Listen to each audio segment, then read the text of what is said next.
What is going on, guys? Chip here. Welcome back to another Pokemon TCG video, where today I'm joined by a very special guest coming off of his recent top 4 finish at the St. Louis/Collinsville Regional Championships. Alex Hill. How's it going, Alex? That's good. Glad to be here. Awesome, it's been a yeah. while since I've done a video like this. Well, happy to have you back for sure. Alex has been on the channel a few times in the past, so but I'll give him a chance to introduce himself real fast if he, so that way those of you who might not know who Alex is, you can get to know who he is, what he does in the community, and all that stuff. So if you want to introduce yourself, tell us where you're from, some of your history in the game, and all that stuff. Go ahead. Sure. I've been playing for about 13 years now. I grew up in Michigan. I played there for a long time. I live in Georgia right now, Atlanta area. I've been here for about a year and a half. Former regional champion, provincial champion, qualified for Worlds 4 times, 5 now. Got a top 32 there, a couple of good national performances, some other good regional performances. Currently, I help Christopher Schmansky run SixPrizes.com, and I do a lot of streaming right now, so trying to get back to the community however I can. Awesome. Yeah, I love getting to pop into Alex's streams when I can, so you guys should definitely check it out. We'll talk about that later on, but this is what we're looking at right here, the Buzzwole Lycanroc deck that you piloted to the top 4 finish this past weekend. So do you want to just talk about kind of what led you to decide on this deck for the tournament? What made you decide that this was the best play going in? Sure, yeah. So like I said, I've been streaming a lot. I've also been doing a lot of coaching recently. And then, of course, like most competitive players, I've been trying to break the metagame. So all those things lead to me playing a bunch of different decks, actually. And kind of the biggest thing with Buzzwole is, for one, it's really the main aggro deck in the format. It got a lot of play in Australia, and it kind of like, I basically found it to beat a lot of decks. I think the biggest deck that I was testing leading in this tournament was Metal. I played a lot of like Metal Toolbox variants with Registeel and Solo Prism Star, as well as the Magnezone variants. I mean, I tried everything. Zoroark in there, Octillery, Oranguru, different supporter counts. And there was kind of one night in particular where I tested just Buzzwole versus Metal nonstop. Different variants, both those different kinds of lists, over and over again. You know, I thought Metal was in a really good position in the metagame. Could take advantage of a lot of the trends that I saw popping up, was kind of smashing Zoroark, both versions, honestly, as long as they set up. Mm-hmm. But the biggest problem was that they were not beating Buzzwole. And the thing is, it wasn't even just like not beating Buzzwole, it was like 70-30 Buzzwole. This was like hugely favored, this one matchup. And I know that I've talked about this a lot with some people, and people have seen different things in their testing. And I do think the quality of the Buzzwole player matters a lot. There are a lot of different lines of play you can take with the deck, different attacks you can choose, different supporters you can play in each turn. Even what you take off of a Brooklet Hill in the early game can kind of impact how the entire game goes. And then also, one thing I've learned a lot this weekend was knowing your prizes is very important, and adjusting your game plan to that. So even though this deck is just an aggro deck, just hit hard, there's a lot of nuances to it. And luckily, I've been testing with some of the best players in the world, so I think my testing results reflect that. And like I said, I've been streaming. I've been playing the deck a lot on stream. I tested a lot of the Greninja matchup, actually, seeing whether or not the Giratina promo mattered. And then I've been playing it kind of as a punching bag kind of dummy for the kids that I coach as well. Mm-hmm. So I had a lot of experience with Buzzwole, and I was actually just finding it to beat a lot of things. So I kind of I knew the deck very well. I felt pretty good about the list. And so I was like, I don't see anything better. I'm just going to play Buzzwole. Nice. Yeah, super consistent, straightforward deck. With all the evolution decks out there, it seems like, something with a big basic attacker can usually just like rule out consistency and, come out on top a lot of the time. So, I'll ask you too about some of the tech options you chose to go with in your list. We see you played the Mewtwo with the 2 energy switches. This is kind of the 2 techs that we saw Jimmy and Azul pilot to like a top 8 finish in Oceania just a few this past weekend actually. So what made you decide that the Mewtwo was worth a spot? So the Mewtwo, it's funny. every deck, and that's kind of something I've said before, every deck thinks that they're beating Buzz, or every player thinks that their deck beats Buzzwole, you know? And whether or not it's because their deck inherently beats Buzzwole, something like an Espeon Garb, or because they have teched in like a Mew or a Mewtwo. But I think the Mew EX is really the best counter to Buzzwole, and the Mewtwo is a very good counter to that, as well as countering other Buzzwole decks. Sure. Which is why I liked it in the spot. And then, like you mentioned, the energy switch really facilitate that, allowing you to move energies to that Mewtwo easier. Because, you know, the Mew can just come, like, if you go second against a Zoroark deck, their first turn is probably a Bridget, their second turn is evolving a couple Zoroarks. And then if they go off, or if they hit a Mallow even, they can get that Mew EX going turn 2 before you can even get many energies on the board. So the energy switch opens up a lot of plays where you can max Elixir, then play the Mewtwo, energy switch over to the Mewtwo because it wasn't down when you were trying to Elixir to it, you know. So actually the second energy switch was the very last card that went into the deck. Christopher and I were kind of debating between a Super Rod and the second energy switch. And I know I wasn't testing with the Super Rod much, or when I was testing with it, I didn't think it really impacted the game very much. But I knew that having the extra out to hit an energy switch would make my draw just kind of like, it would give me so many more outs to hit these plays in the mid to late games, and I thought it was that important, and it was throughout the day. Sure. One other thing I'll ask about as well is, like you kind of talked about this already just now, but we see no Super Rod, no Rescue Stretcher in the deck. Did you ever miss having like one of those 2 recovery options throughout the tournament? I hesitate to say never, but I would say never. Okay.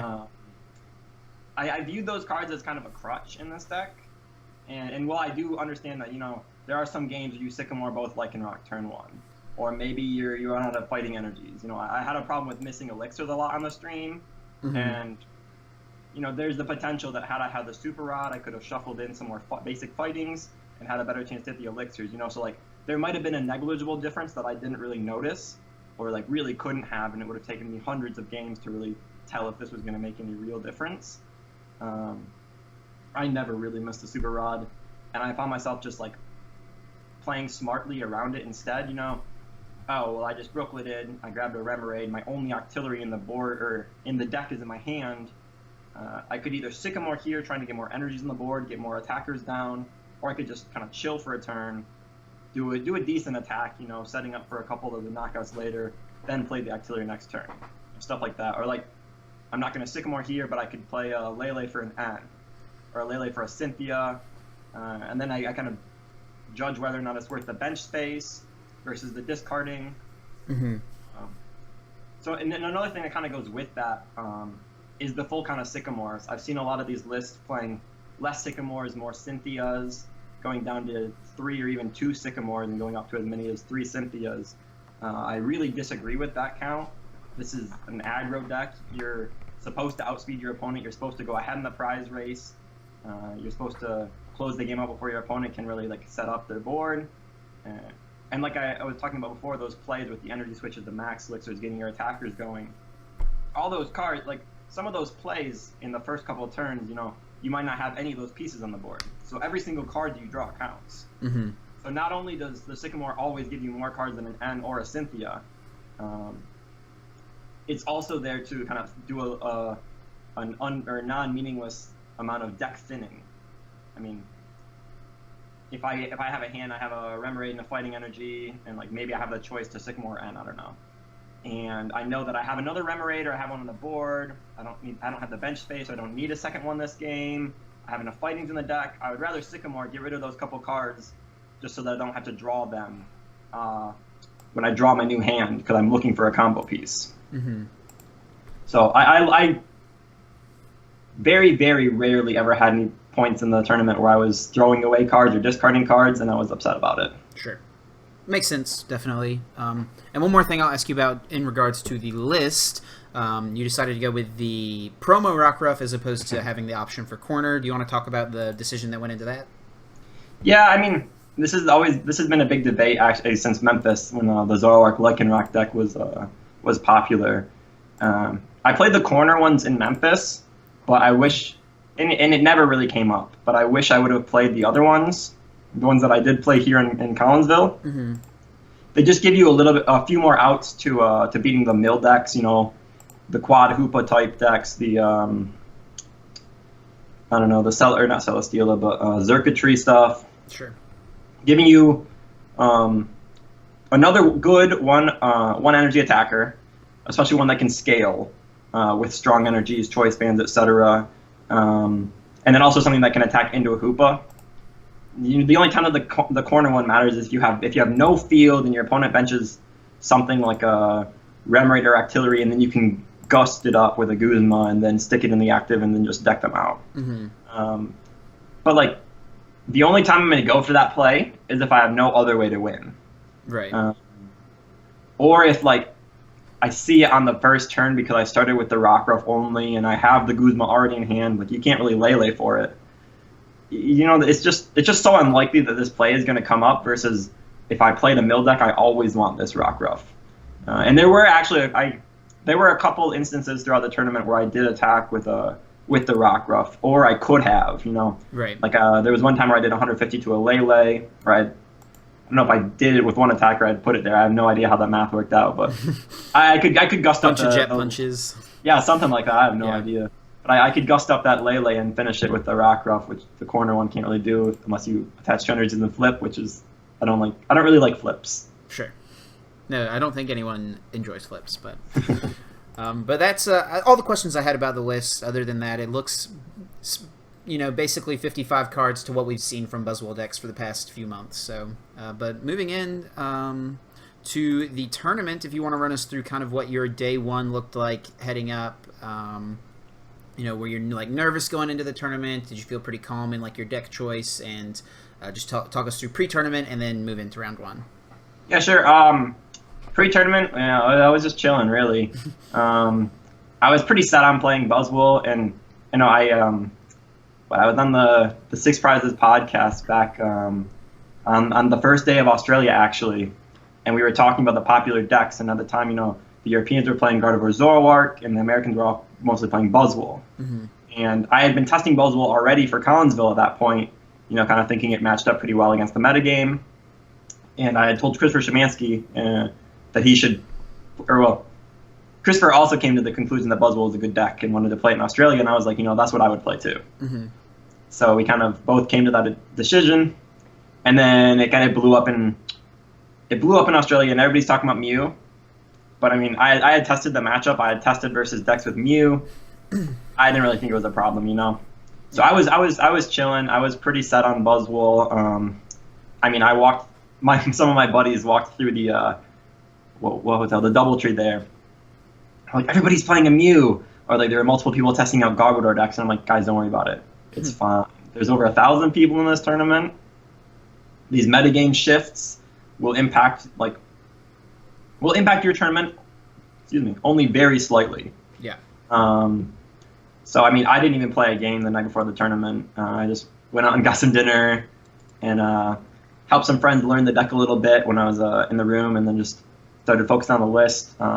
And one thing about the list I actually do want to mention. Sure. So the last 2 cards that we were talking about was the second energy switch versus the Super Rod, like I mentioned, and then the 4th Float Stone, which ended up making its way into the deck instead of a 9th draw supporter. I had played pretty much all the games that I had played with the deck leading up to the tournament with 9 draw supporters, and I felt very good about the count. I was almost never whiffing supporter cards, especially not in the first 2 turns where it really matters, especially before you get out the Artillery. And I was pretty set on 9 draw supporters. This is the number. This is right. Mm-hmm. Christopher Szymanski was like, no, we have to have 4 float stones. I don't really care what the cut is. It has to be 4 float stones. And I'm like, whatever, dude, you're crazy, but I'll listen to you, And that count actually ended up being huge throughout the tournament, something I completely underestimated. Getting your attacker out of the active on the first turn to attack with a Buzzwole is huge, and then it opens up so many more Guzma plays later in the game if you know that you have outs to more float stones. You can also be more liberal with them, just throwing them on the board whenever you get them, because you have so many of them. And if you put a float stone on the Artillery and your opponent just blowers it randomly, that's fine. Mm-hmm. It's not a choice band that's doing some damage. It's not a Brooklet Hill that's getting you your Pokemon, refreshing your board every turn when you need to. Yeah, that was huge, and that one. So I know it was funny. The night before we were talking about this, and he was like, fourth lowest one for sure. Energy switch we can like I'll sleep on, you know. And we woke up in the morning and I'd put the super rod in, and if you can see like the picture of my list that I put on my Twitter, it was like a minute and a half before 8 before I was going over to the tournament, you know. Like last second, I switched. I was like, no, I don't want the super rod. I want the second energy switch. But the fourth close one was in there for sure, and it was huge throughout the day. Mm-hmm. Yeah, definitely seems like it probably made a difference. I mean, I like having the option of like spreading the energy around in this deck, and then also having them for the Mewtwo specifically when you want to bring that out. Mewtwo or Sudowoodo, I feel like those are both. I mean, and Dangerous Rogue. Like honestly, like it's just useful all the time. So I feel like having the two is definitely solid, and it worked out for you. So walk us through what day one of the tournament looked like for you. Alrighty. So as I mentioned before, I tested the Greninja matchup, and I tested with and without Giratina promo.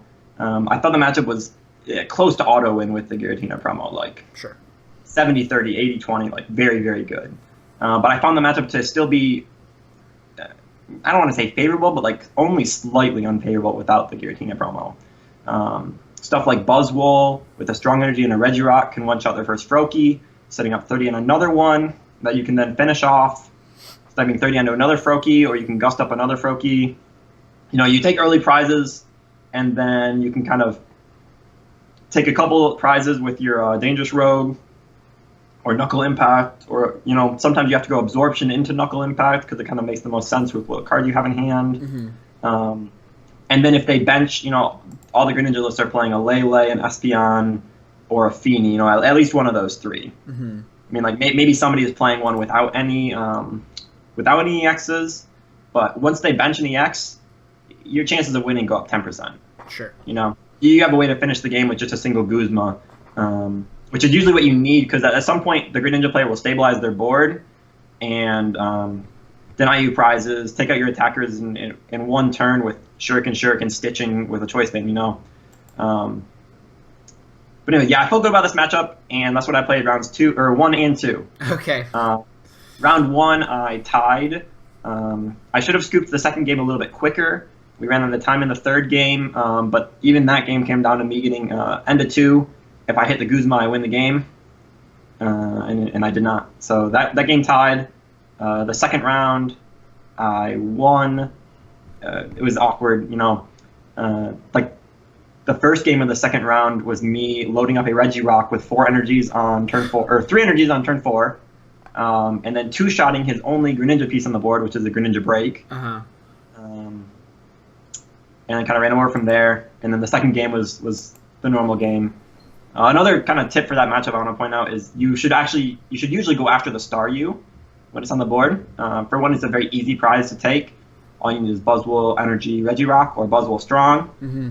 So like, and you always want to be taking those prizes when you can get them. You know, take them before they evolve. Take them before they have any relevance to the game. You know, you don't want to let them get to a Starmie with 90 HP. You would rather take out the Staryu before it can evolve. And then letting them replenish their energy turn after turn makes it just so much easier for them to just blow through you and not give you enough time to take your prizes. Mm-hmm. So first 2 rounds, pretty much as expected. Third round, I believe, was against Gardevoir, which was pretty easy. I think the matchup is pretty strong. My opponent also had a slow start. I think a highlight of that round would be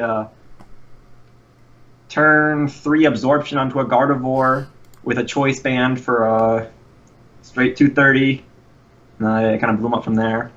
Round 4 was a 59-card mirror against one of my buddies who played the Super Rod over the second energy switch. Mm-hmm.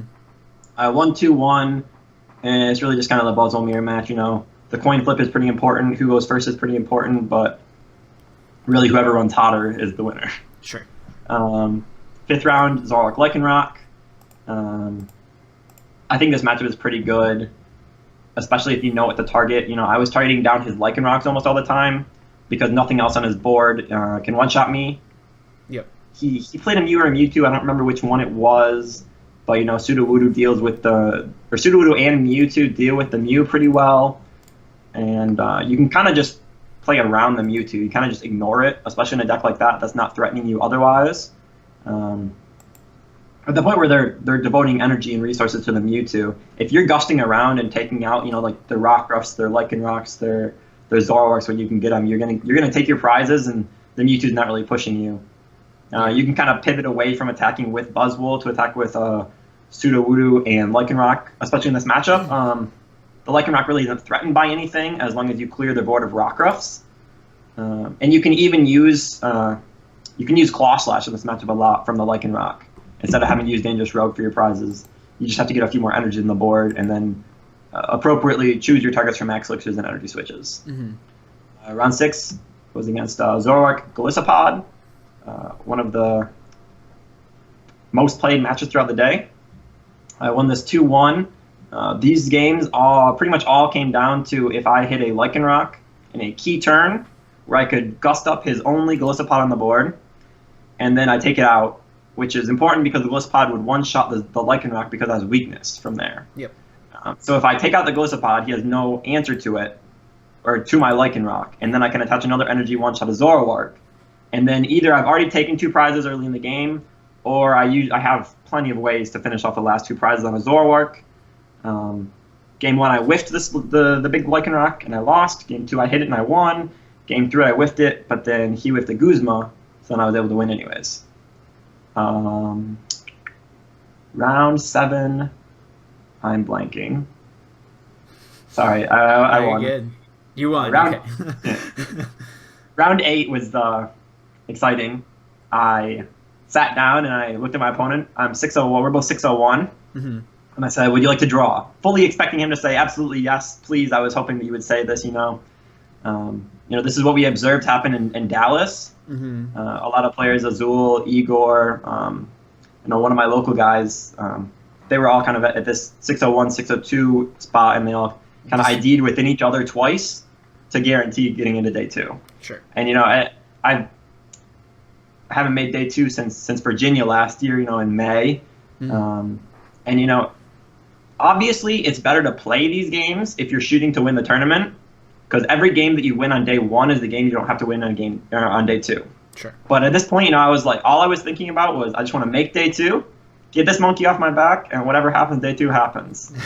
But anyways, so what actually happened was my opponent didn't want to ID. He's just like, I'd rather just play today, kind of like I was describing. And the funny thing, so there's 3 other tables next to us of 601 players, and they kind of they jokingly said, "Oh, we're the soft squad, we're the ones, we're just gonna ID in, we're just gonna get in." And if we all ID, so the thing is, if all 4 of us tables ID'd, then we would have higher chances of not being up paired or down paired next round to somebody who didn't want to ID. Right.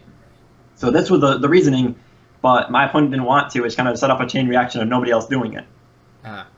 Anyways, my opponent was playing a straight Buzzwole deck, kind of a cool idea with 4 Max Elixirs, 4 Puzzle of Time, some Skylas, 4 Buzzwoles, 4 Tapu Leles, I think 2 Mews and a Rangaroo, Scorched Earth, I don't remember if I mentioned that. My guess was 12 basic fightings. Mm-hmm. I'm not sure how many it actually was. People were throwing out much higher numbers, but I definitely didn't see more than, I don't think I saw more than 10 in the game, but his deck was still pretty thick. Sure. At least 10 cards, each of the games, so there could have been more. And they also played 4 Strongs, so the point is, Turbo Elixir, Elixir, Elixir, draw a bunch of cards, play your Elixirs, play them a bunch of times. He played 6 of them against me in one of the games. Oh, wow. Going through this match, I was kind of afraid, oh, wow, this seems like a bad matchup. This guy's way faster than me. And you said he played 2 Mew, is that right? Yes. Yeah, wow. So I definitely saw at least 2. The Mew Fates Collide, not Mew EX. Okay. Well, yeah, that makes more sense, I guess. But yeah, Mew Fates Collide is probably better here.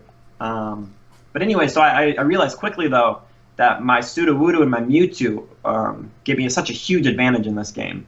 Not only could they one-shot his Buzzwoles, because he was almost always powering them up all the way, doing the 30 snipe didn't really matter for him. Mm-hmm. But we're kind of swinging back and forth trying to take 2 prizes on each other's Pokemon.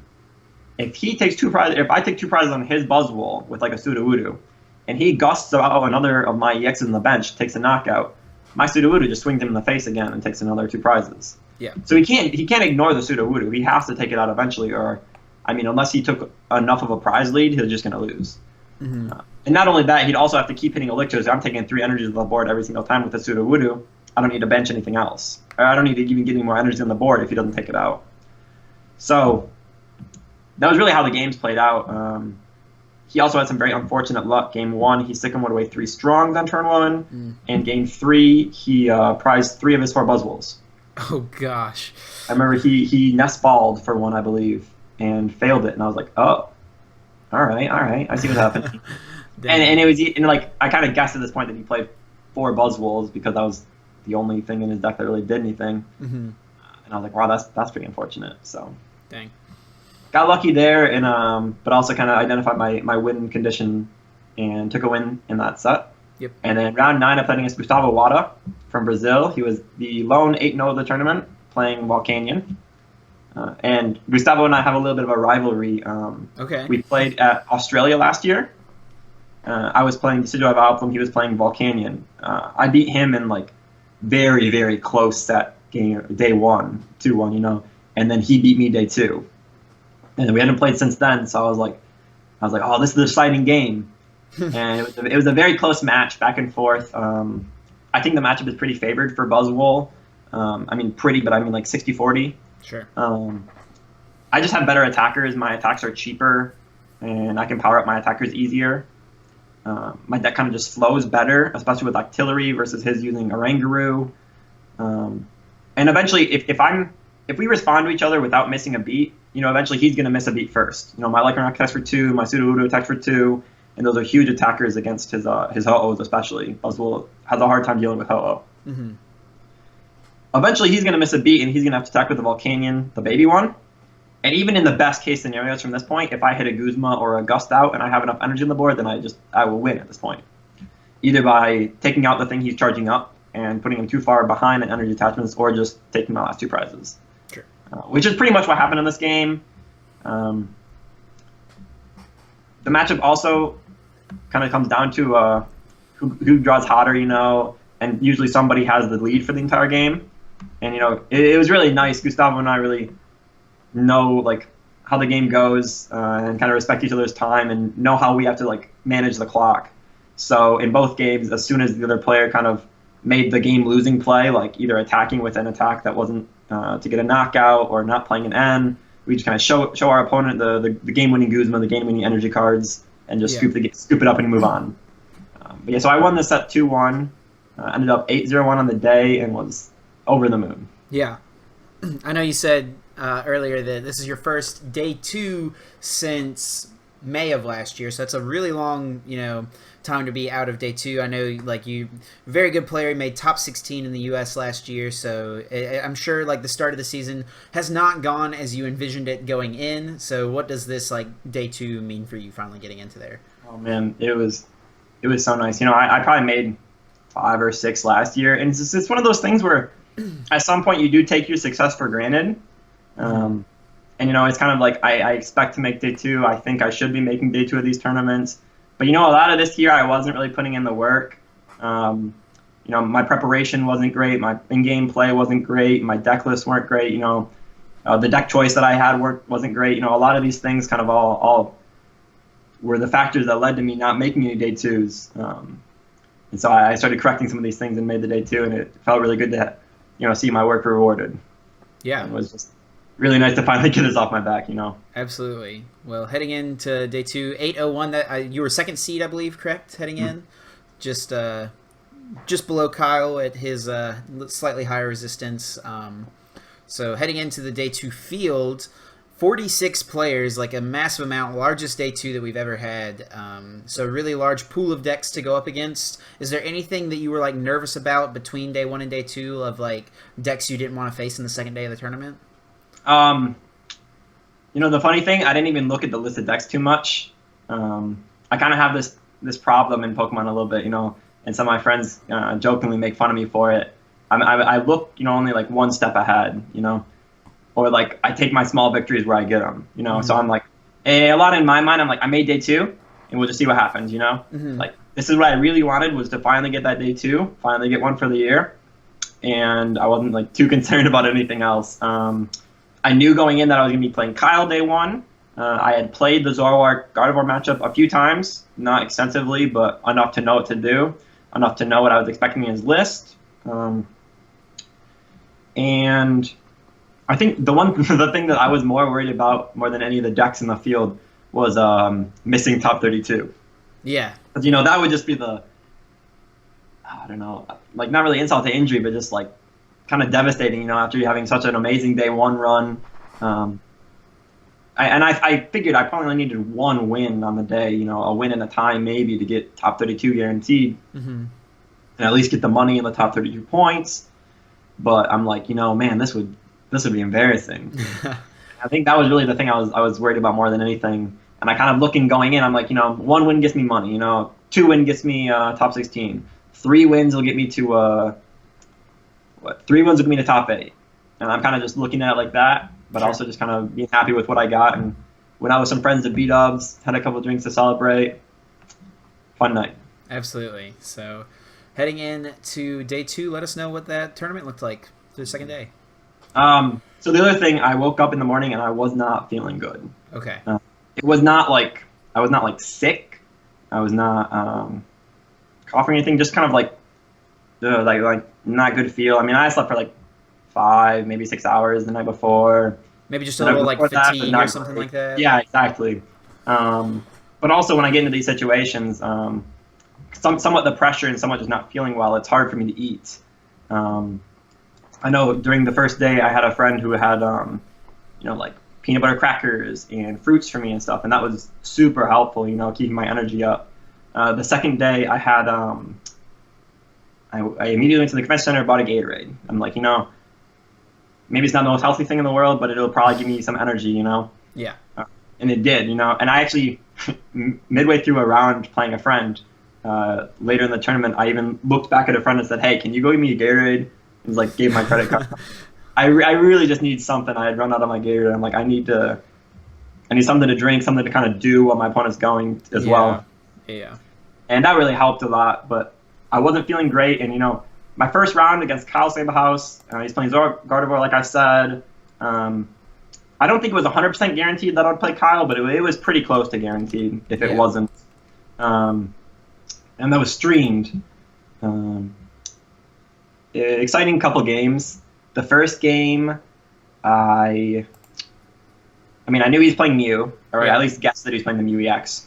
I started with Buzzwole, Attachment Energy, had a Mewtwo, Max Elixir. I'm like, I'm perfectly set up, He can't really do anything to me that's gonna put me behind too far in this game. This Mewtwo's already set up. All I have to do is Attachment Energy, kill the Mew if it comes up. He got the quick Mew. I brought up my Mewtwo, Sycamore. Not only do I see no basic energies, but no energies at all. Oof. So I'm pretty far behind in this game already, because I really need to have energy attachments on the board. A lot of these Zoroark decks have answers to a lot of your attackers, but as long as you have answers to their answers, then you win the game. Sure. And a lot of this comes down to you at least having 1 energy on 2 things on the bench at one time, as well as 1 on the active. And then once you have that 4th energy somewhere, then it's super easy, especially with energy switch. Because you can not only, then you can afford to whiff something, and you can set up like a Knuckle Impact or an Absorption easier, or even a Claw Slash with a Lycanroc. So now I'm behind in energy attachments, and I pull it back a little bit here. I don't remember how exactly.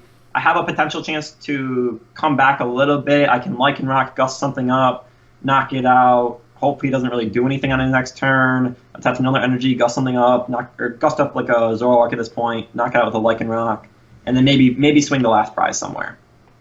But I'd already discarded 1 energy switch, and I kind of missequenced my plays a little bit. I Ultra Balled away an energy switch, so my second one, to get a Lycanroc. I then played it on my Zoroark, said no gust, looked at my hand, the energy switch wasn't there, it was a Sycamore. Mm-hmm. So, I'm probably thinking to myself, I can't leave myself without a draw supporter when I was playing the Ultra Ball, but I needed the energy switch to attack. And it would have been the only card in my hand, go down to no cards in hand, draw 2 prizes. I think there's at least a Remoraid on the board. So, I could draw out of this, It's not too difficult. There are a lot of outs in my deck that'll get me at least somewhere, and maybe I'll even get end, who knows. But I kind of looked at my field, I'm like, wow, I'm an idiot. And I just scooped the game immediately. Yeah. I know I was watching Australia with some of my buddies, and in the finals we were watching Joey, and he kind of had a similar thing in the first game, where his plays were not great, and we think he knew this, and we were kind of just like, Joey, you should scoop, don't just sit there for the rest of the game like, oh man, what could I have done? What plays in this game would have led me to win? Or like, you have the slightest chance to win this game, and you could try to play for that, but you might run out of time, and like you're just gonna be kicking yourself the whole time. And if you get it to be close and you barely lose, you're just gonna be kicking yourself even harder for that misplay. Right. I think it's much better just to pack it up, recompose yourself going into the next couple of games, think about the matchup a little bit more, and you're like, that's a better time to think about what you could have done instead, and to kind of maybe even just kick yourself for the misplay a little bit and then move on. Sure. So that's what I did. It worked very well. My play in the next couple of games was much better, even though my deck didn't want to cooperate with me. I know in the third game I missed all 3 max elixirs that I played, but Kyle didn't start with a Bridget. He played like an N or a Mallow or something early, so I was able to put on enough pressure. And that's where going second even can help sometimes. Once your opponent has that slow start, you can just ratchet it up. Yeah. And like a lot of the time, just like, you open your hand, you get a Buzzwole in the active, you have a strong energy, you Brooklet down a Regirock, and then you're knocking out any basic he has. Other than the Lele. I guess the Mew. But if you're swinging 16 on the Mew at that point, you're just two-shotting it. Yeah. With Buzzwole, which is great. And if you're putting that damage on a Lele, you can clean that up very easy later. So for instance, if you put 60, 80, 90 on a Lele, once you get it up to 90 through, I don't know, I think the easiest way is Buzzwole, Strong, Choice Band, Regirock. Mm-hmm. Then you can gust it up with another one later and knock it out the same way, doing 80 or even 90 again. And as well, if you do 60 to it, that'll be an easy place to choose to put your 30 damage snipe from a Buzzwole, and then you have another easy knockout there. And that also makes it so that you don't have to have as many energies on the board at all times, or more than one on a single attacker. So you can even just go out of nowhere, Brooklet for a Buzzwole, Strong Energy, Choice Band, Guzma the Lele. So like a lot of those plays come up. And yeah, his board was very, very easy for me to just pick apart. So sure. Won that game. Round 11, I played against Gustavo again. And I'm sitting there with him joking, like, and remember this when this happened, when we played day 1 and day 2, like I won game 1 I won day 1 and then you won day 2. This round started looking the same way. I mulliganed twice. He was going first. He played down a Ho-Oh, plays a Kiawe onto it. And I was like, oh, shucks. I lose the first game. I win the second game, very similar to what we talked about before.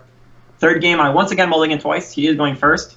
He not only Kiawe's to his Ho, but he attached to a Volcanion before that. So he's got 5 energy on the board turn 1. That's pretty bad for me. He might have been max elixir. It might have been 6. I don't particularly remember.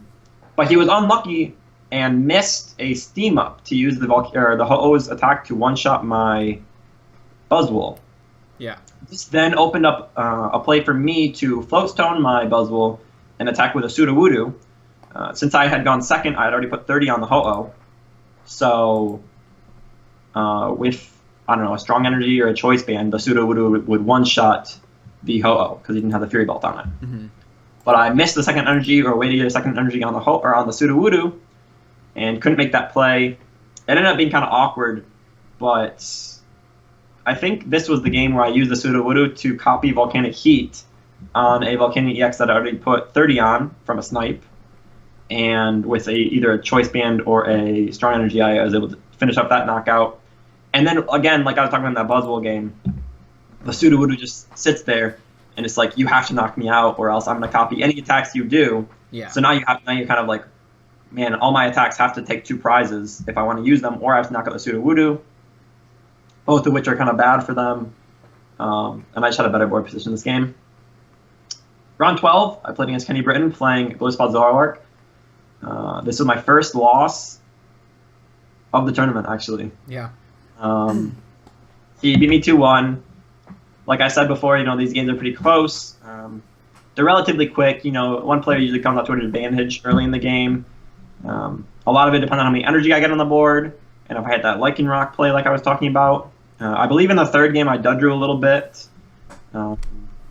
But it's a close game, and you really can't afford a dead draw at all. Sure. This matchup. So I lost that to Kenny.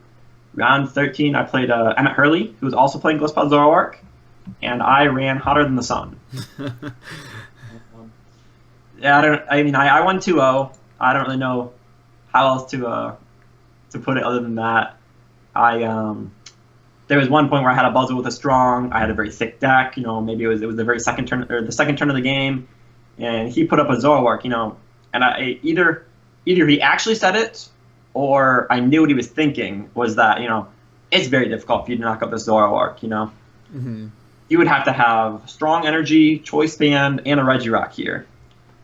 And I had none of that on the board or ways. I didn't have a Brooklet down, but I had all of it in my hand. Mm-hmm. So I just kind of slammed it down immediately, and he goes, "Oh, dang!" And it's just kind of like if they have a slow start, you just run them over, and especially if you know it's a target down, you can just run them over really easily. So I won that. I'm sitting at this point at 11, 1, and 1. I believe right? so, yeah. 34 match points. I've been talking to Christopher Szymanski, who told me that he thought 35 match points was going to be safe, and 34 was not going to be safe, which was the opposite of their other regionals. Usually, 34 has been safe, 33 has been the bubble. Yeah. Or in Dallas, I believe what happened was one 34-pointer missed cut. Mm-hmm. So I knew I was shooting for 35. My opponent had 33 match points, and so well, I only needed one ID. He needed 2. So I sit down, and it's actually funny. I was a little bit late to this round, almost like actually late, but I kind of ran into the hall last minute. And I'm walking in, and one of the judges was like, "You should sit down, like right now." And so I ran into my seat, and I don't realize at this point, but another judge is currently saying, you have 50 plus 3, you may begin. And once they say that, if you're not sitting in your seat, is usually when, as a player, you would whip your hand up in the air, judge, my opponent's not here. Yeah. And then your opponent can't win on time. Or they can't win on time, they can't tie on time. So if the match goes to time, and the plus 3 is done, and you were late, then you lose. Yep. So it's pretty bad. I've actually won games that I would otherwise not win because of this. My opponent has been late. I know, and you kind of just feel bad as the opponent at that point, but you just have to take it. Right. But anyway, so I sit down. They just start the round, and this is just awkward. And I was like, "Do you want to tie? Do you want to ID?" I once again expecting my opponent to want to ID, right, because just take the safe way into the cut. Which usually is something I would much rather be doing 1, 2, 3 minutes earlier than this, right, where we have time, we can discuss it. And as it was, my opponent goes, "Is 35 points safe?" And I said, "Yes." I said, "Well, I think it is." "Well, Christopher told me it is." And I said, "Well, I'll look at the standings, because I know how to determine how many people make it." And I looked, and my initial count was that 35 points would exactly be safe. And I showed him, I'm like, well, these two players, the winner of this, winner of this, winner of this, that kind of stuff. I showed how it lined up. And I was like, I believe it'll be a clean cut at 35 match points. Mm-hmm. I said, all right, great. And we shook on it, and we tied. There were a couple of things wrong with this. One was a tie, a potential tie at another table. And, it's one of those things you assume, you do this math thinking that players will act in their own best interest. And so a win or a tie of somebody who's a match between a 33 match pointer and a 32 match pointer doesn't really benefit either of them, but in some ways it does benefit the 33 match point player, because then they could tie the next round. But the way that works out is then if they tie, that person at 34 match points would tie one of us, in the next round. So I was pretty sure it would work out. And then the biggest problem with this, actually, which I didn't consider at the time, was that the two tables, so we were at table 1. Tables 2 and 3 were playing.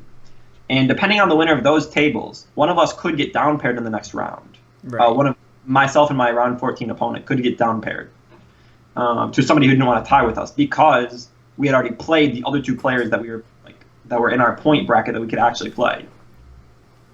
So for instance, I already played Gustavo and Kenny, who were in those two games there. If both of those players had won, they'd be in our bracket. I could not play the player I did with round 14, nor Kenny, nor Gustavo, so I would have to be down paired. Right. not a problem for me, but it would be a problem for my opponent who needed another tie to make it in. Luckily for us, the players that we had both played, both lost, which, it sucked for Kenny and Gustavo. Right. But I'm not trying to say, like, I was happy that they lost. No, for sure, yeah. That IDing. Anyways, round 15, paired against Russell Lepar, and we took the tie. I sat there for a minute and thought, is there a way for me to, and I don't like this word, but the word is like manipulate the bracket. But would it be advantageous for me to give him the win, or to try to play out for the win? Mm-hmm. At this point, we were both guaranteed into cut at this point, so the outcome of this match didn't matter for anything other than our seeding within the top 8. Yeah. So, for instance, if Russell had been not a friend, for one, and not guaranteed into cut, I could have played against him, tried to knock him out of cut if he was a bad matchup. Sure. Or if I had let him win, either by playing the game or just giving him the win, he would be above me in the bracket, so there would be less of a chance for us to play. Yeah. So these are the kind of things I'm thinking about. The problem is all the other players were at very similar records to each other, and I had no way to judge their resistance, like their opponent's win percentage, to determine where in the bracket everybody would line up. Yeah. So there was no point in me trying to manipulate the bracket, try to give Russell a win, try to get a win for myself. And I thought about it for 30 seconds maybe. Yeah. I'm like, it's not worth the brain power. I'm going to take this tie, and I'm just going to go and relax until top 8. Nice. So getting that tie in. I know Russell as well. It's been a while since he's made it into like top 8 of a tournament, and you as well. Like, since you didn't day 2 since May, I'm sure it's been longer since there was a top 8 as well. I'm sure it felt very good for both of you being friends with each other as well, being able to shake hands and say, "Look at that, we're IDing in, we're made it in together." Yeah. Oh yeah, it was great. And Russell and I have had our share of heartbreak in the last year. Both of us having at least one 9th place finish at a regional. Yep. And just kind of a rough stretch for both of us, and it was kind of heartwarming to see that. Yeah, absolutely. So heading into the top 8, the bracket. Let us know how the bracket ended up shaking out, and what your matchups on your side of the bracket looked like, and how you felt heading into the top 8 match. Yeah, so the bracket ended up being very funny. I was paired against Joey Ridiger. Well, actually, so the other thing I was saying before, 35 points would be safe. 35 points would be clean cut. I believe there was a tie round 14 that I didn't account for. And then round 15, there ended up being at least one intentional draw. So I told everybody, I'm like, here's what's going to happen. There's a stream match where one player, I believe it was Aaron Tarbell versus Joey Ridiger. I'm like, if Aaron wins, then it's clean at 35 if no one IDs. Yep. If Aaron loses, then 134 will make it if no one IDs. Each tie at the top tables there would mean one more 34 makes it in, but also another 34 is in that mix to make it. Mm-hmm. In my opinion, that's a very bad reason to tie, unless you think your resistance is very, very good. Yeah. And your opponent's resistance is also very good, or else they're not acting in their best interest. Yeah. Unless they think the matchup is atrocious or something. Whatever. Long story short, I believe what happened is 2 34-pointers made it in. Maybe even 3. Don't quote me on it. Anyways. I think so. I think 2, yeah. Okay. So I was paired against Joey Ridiger. He was 34 match points. He snuck in at the 8th seed after beating Aaron Tarbell on stream in round 15. Joey was playing a Ghostbot Zoroark deck with a Lurantis promo line. Yep. On paper, it's very scary. It gives Glissapod a way to one-shot a Buzzwole with Crossing Cut. It also gives Glissapod with a Choice Band a way to Guzma and First Impression one-shot a Lele. Or if you somehow get down 2 Lurantis promos, your First Impression with the Choice Band one-shots a Buzzwole.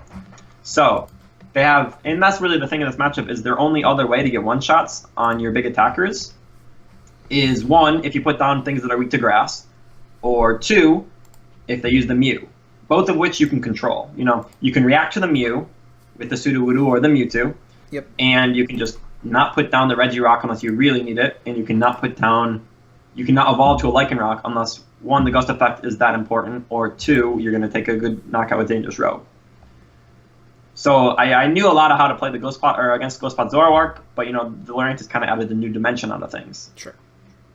The funny thing is the 4-5 matchup was, once again, another Buzzwole versus Ghostpod Zoroark with the Lurantis. Yeah.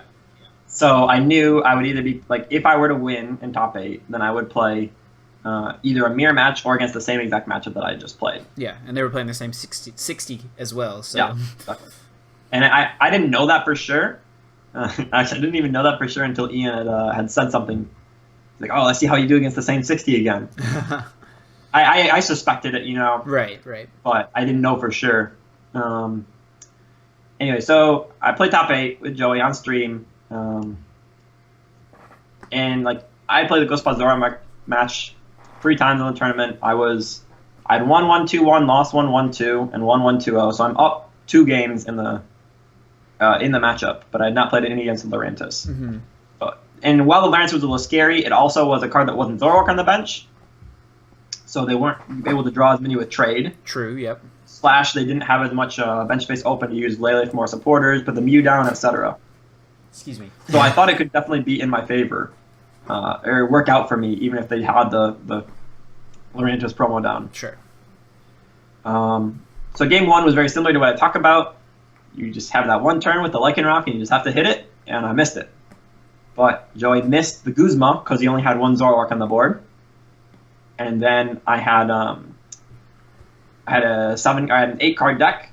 Well, no, I had a 9-card deck. I drew 1 for turn. I Ultra Balled for another card, and I go, I cannot miss this. I have 3 outs and a 7-card deck, and I'm going to Sycamore. Mm-hmm. So I won that. And that was the other thing too, is I'm the turn before I was trying my hardest, how can I get as many cards out of my deck to make my outs to draw this as good as possible? I was like, my bench space, I don't need this last bench space. I'm going to play this Lele. I don't need this Lele because I'm just going to win the game.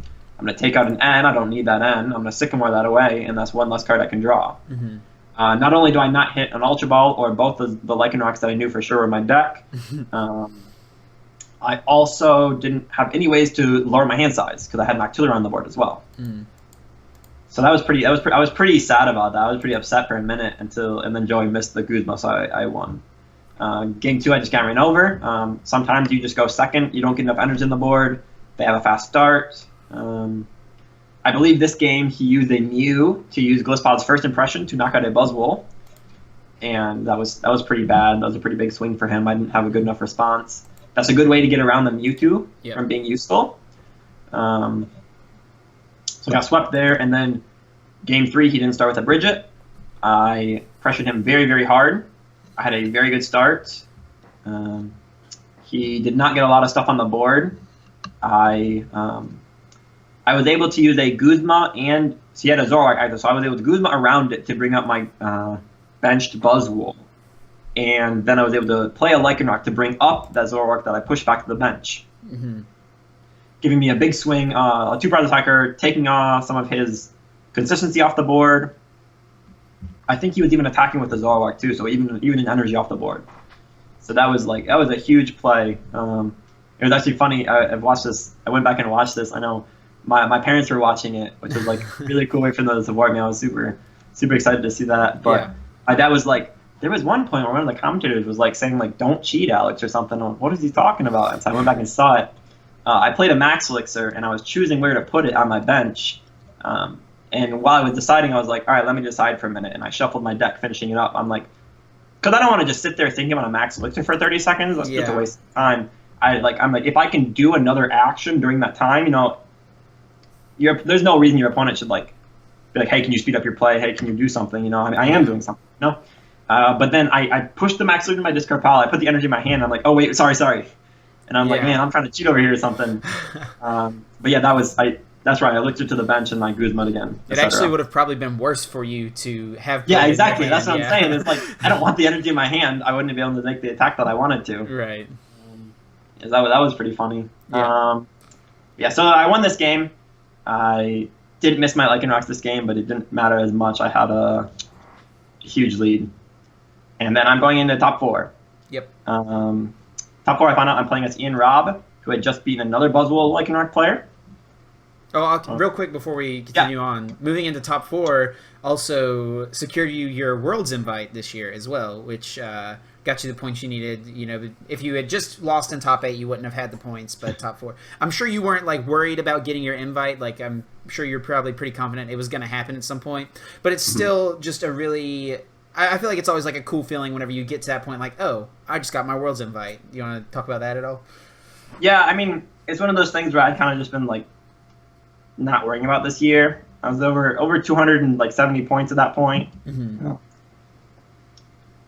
So I knew with 2 quarters of League Cups and then all the regionals that I was planning on attending, I would eventually get the points. Sure. Or I don't want to say that I would eventually get the points, but I would probably eventually get the points. Right. You know? And, you know, I had dropped a few other tournaments earlier in the year. Like, I had dropped from Dallas while I was still live for points. I dropped from London. And, you know, the tournaments these days are so long. And I was kind of like, you know, I'm not in the top 16 race, so I don't need the points that badly. Getting to 400 from where I am is not that difficult. So I don't want to, like, grind out 4, 5, 6 more rounds here just to get 40, 50 points. Sure. No money. I'm going to be really tired. I would rather... You know, in both those cases, I went back to my hotel room. I took a nap. I was able to be more awake, hang out with my friends, go out, get some dinner. In that day, or in the case of London, later in the trip, you know, just being more refreshed, made my whole experience there better. Enjoying your vacation a little more, you know. Yeah, exactly. So my mentality for the year was much different than it was last year. But even so, it's still like getting that Worlds invite is just it's just nice to finally to lock it up. Yeah. And then I like to do it in like the doing it in a way like this, like getting top 4 at a tournament, feels a lot better than, well, I got that league challenge, that league challenge 4th place for the last 10 points of my my invite, you know. And then, I mean, there's nothing wrong with it. I just like the feeling more of getting the big finish, you know. For the sure. Big finish, you got the Worlds invite, you know, it's good. But, you know, and honestly, it wasn't really anything I was thinking about. I actually had to ask after the tournament how many points I got. Okay. Because it was, I believe top 4 was 120 last year and 130 this year. Okay, yeah. With the whole like point inflation thing last year, it's wild. I don't remember all of it. Mm-hmm. But I didn't even know for sure. I was really just focused on like winning the next match or just winning the regional. That was really my goal at this point. Yeah. So going into top 4, Yep. I walked over. It was kind of funny. Me and Ian are just kind of standing there talking, and they're like, top 4 competitors. Like, well, we're the only ones. We're right here. Yeah. Because the other ones are on stream. Yeah. But he was like, oh, man, I lost game 1, and then games 2 and 3, I prized the Mew. So I don't know what happened in his matches, but he was somehow able to win these. So then it was even funnier when he prized the Mew again game 1. Oh, gosh. The worst thing, and I can just sum up all these games pretty quickly, I didn't open a draw supporter any of these 3 games. I did open with 2 to 4 gust outs in my hand each time, Mm-hmm. or with my draw for turn, such as one of the games where I had 2 Guzmas and 2 Lycanrocs. No Rakdos on the board, it didn't really matter. I had an energy and I started Buzzwole all the games, I think. So like I was able to do something. In the second game, I started with an Ultra Ball, but my Lele was prized. Mm-hmm. So that was insult to injury too. The Lele was also prized game 3, but I didn't even have an Ultra Ball to go and try to find it. You know, and like I made do with what I had. Game 2, I like that Ultra Ball instead got a Remoraid. I think a couple turns and you know I mentioned this to one of my opponents during the day. I do vividly remember one misplay that I've made at a States. I was playing a Seismitoad deck against another Seismitoad deck. I had a few cards in hand. I was dead drawing, but I was still kind of like leading this game, or could be leading this game. And I was just trying to play cards to like thin my deck out if I got end, or if I was able to draw my own end. And especially it's Seismitoad Mirror, so I'm trying to play down my item cards so that I don't just get them locked in my hand. But what I ended up doing, my mistake was that I played too many cards out of my dead hand. I topped the computer search, couldn't play it, and then the next turn I got item locked. Yeah. And so not only was I a turn behind on being able to play the computer search if I'd even been able to play it. I mean, in this case, I just couldn't even play it. So I was like, you know, when you're dead drawing, if you have an out in your deck that requires you to discard cards like an Ultra Ball that could get me, in this case, an Artillery, in other cases, a Lele. Keep enough cards in your hand so that if you hit that Ultra Ball at the top deck, you can play it. You can use it, yep. Yeah, and that paid off in this match, I believe. I got an Artillery on the board. I did win the second game. Don't know how. Oh, I think he prized like three Zorwas or something. Oh gosh. I just like couldn't get enough down. But yeah, I was able to win this game, the second game, but game one. And all the games I did draw out of my dead hand eventually. But with the slow start, with not being able to get enough energy on the board to kind of pressure him late, you kind of just get overrun, and eventually you will just whiff. You'll whiff something, or they just won't whiff. Like even if you're kind of hitting, like running off all cylinders in the late game, I think he won the game by like he had an early Glycopod crossing cut with the Lurantis in game 3 to one-shot my Buzzwole, and then he was able to just play a Guzma with a Choice Band and the Lurantis knock out a Lele to win the set, I believe. So unfortunate way to go out, but I was really happy with ending up top 4, so absolutely not too bad. Getting that World's Invite, like we said, plus $1,500, I'm sure it feels great. The big thing for me is I really wanted the trophy. Yeah, for sure. The last time I made top 8 at regionals, I ended up second place, but it was in 2016, and they didn't give out trophies for top 4 then. They only give out first place, which is like, it's not I make it sound worse than it is, but we had been used to getting top 4 trophies before that. Yeah. I had another top 4 trophy from regionals. From previously, yeah, exactly. Just that year they didn't do top 4 trophies, and so I was like, I want that trophy. I want a trophy. So I got hardware one. Man, putting the glass on the shelf. We joke about them. We call them bricks, Yeah. But I love them. I think they're really nice. They're really well done. Good ways to remember a tournament. For sure. And cool to look at. Well, obviously, you would have liked to have continued on past top 4 into the finals, but coming in 3rd place, 4th place, I think 3rd place, right, because you were the top of the bracket, so 3rd place at a 1,080-person tournament, largest Pokemon regionals we've ever had. It's got to feel pretty good, man, and that's no feat to downplay, so congratulations to you. It's an awesome accomplishment for sure. Yeah, thank you. And, it's kind of another thing. You mentioned the size of the tournament. This is one of my first big successes at a really large tournament. The tournaments have only been getting really large in the past, year and a half. Mm-hmm. So as we've said, I haven't had top 8 in that time, and I haven't seen like a ton of recent regional success. So it makes a lot of sense. But I know like the regional I won was in Canada, had about 130 players. The international that I top 8'd had about 300 players, as opposed to London's had 500 to 800, Brazil had 600, NAIC had 1,500 or whatever. And so a lot of it is really just in my own head, Okay, sorry guys, a little technical difficulty, but we're back. Alex was just kind of talking about sizes of tournaments scaling up over the past years and getting this accomplishment in the era of these, massive tournaments. So go ahead. Yeah, exactly. And it's kind of like, even if it's just in my head, like saying to myself, oh, you haven't done well at big tournaments, maybe like I'm just kind of like thinking about that and kind of another kind of monkey off my back, and just really nice to finally do really well at a big tournament and then have it be one of the biggest tournaments of all time, bigger than almost every nationals we've ever had. Yeah. It was just really exciting, really awesome, and really humbling too. Yeah, absolutely. Well, congrats once again. Accomplishment can't, there's not much more to this, like, congratulations, I guess is what I say. But to wrap it up, I'll give you a chance here. If you want to do any shout-outs, any social media plugs, article sites, all that stuff, feel free, man. The floor is yours. Yeah, sure. So I've been streaming a lot. If you want to check that out, I would recommend following me on Twitter, twitter.com/KazamBolt. My Twitch is twitch.tv/TeamPolyswag. Check me on Twitter because, for one, I tweet out when I'm going to go live, when I am live, and then I do tweet out the decks that I'm playing on stream. Mm-hmm. It's been a lot of fun. I really just enjoy streaming, talking with people, and getting that chance to practice and play a lot of decks.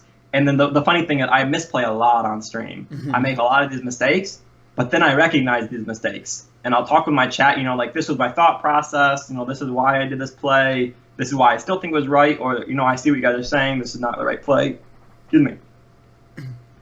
But if you enjoy that content, the best way to support me is to go over to sixprizes.com. I write articles there. Usually about once a month is what I've been doing.